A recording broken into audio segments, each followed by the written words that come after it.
আমার কলিজার টুকরা বুলবুল রফিক সাইদি গতকাল চলে গেছে।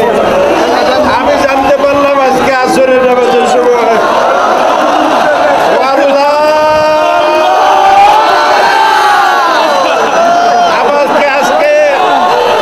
আমাকে কথা বলতে দিন, আমাকে কথা বলতে দিন।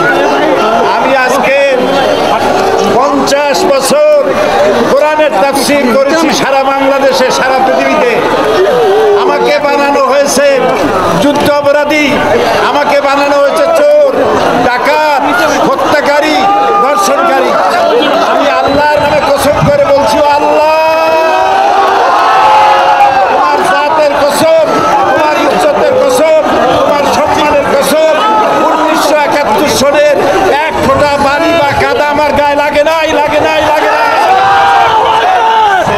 আমার শুধু কাজ ছিল, আমার শুধু কাজ ছিল কোরআনের প্রচার করা। নাস্তিকবাদীরা সহ্য করতে পারে নাই, জালিমরা বরদাস্ত করতে পারে নাই, যার জন্য আমাকে বন্দী করে রেখেছে।